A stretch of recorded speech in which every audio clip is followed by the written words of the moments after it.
Rich mind സെറ്റും poor mind സെറ്റും തമ്മിലുള്ള ഡിഫറൻസ് എന്ന് നമ്മൾ നോക്കിയിട്ടുണ്ടോ?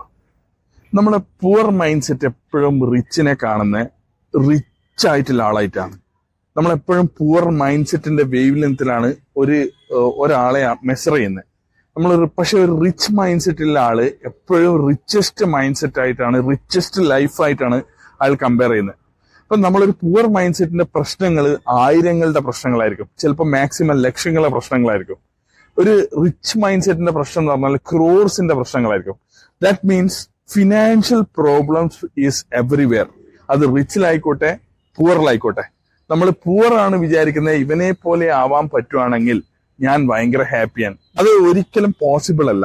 കാരണം എന്താന്ന് പറഞ്ഞാൽ റിച്ചിന്റേതായ റിച്ചസ്റ്റ് പ്രോബ്ലം ഉണ്ടാവും. പുവറിനെ സംബന്ധിച്ചിടത്തോളം ഹീസ് കമ്പയറിംഗ് വിത്ത് റിച്ചസ്റ്റ്. അതാണ് പ്രശ്നം. പക്ഷെങ്കിൽ നമ്മൾ എപ്പോഴും ഇത് ആലോചിക്കുക, ഫിനാൻഷ്യൽ ഇഷ്യൂ അതൊക്കെ നമ്മളെല്ലാവരുടെ ലൈഫിലുണ്ട്. It's part of life. അത് റിച്ചിനായാലും പുവർ ആയാലും. നമ്മൾക്ക് ആയിരങ്ങളുടെ ആവശ്യമാകുമ്പോൾ അവർക്ക് ക്രോഡ്സിന്റെ ആവശ്യമായിരിക്കും. But there is only one life.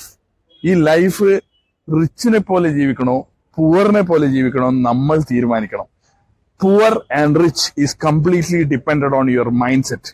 But living standard മാറും. Pressure will be same since it is life. നമുക്ക് പ്രഷർ എല്ലാം എവിടെ ഉണ്ടാവും.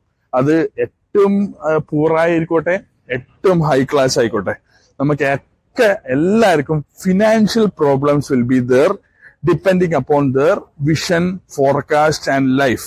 ബട്ട് ലിവിങ് സ്റ്റാൻഡേർഡ് വിൽ വാരി. ഏത് വേണം, ഏത് രീതിയിൽ ജീവിക്കണം എന്ന് നമ്മളുടെ മൈൻഡ് സെറ്റിനോട് പറ. മൈൻഡ് സെറ്റ് അതുപോലെ പ്ലാൻ ചെയ്താൽ മാത്രം പോരാ, പ്രവർത്തിക്കണം. Fight for your life. റിച്ചിനെ പോലെ ജീവിക്കണോ പൂറായി ജീവിക്കണോ, up to you. Take responsibility, take pressure to live richest life. ബാക്കിയെല്ലാം വന്നോളും.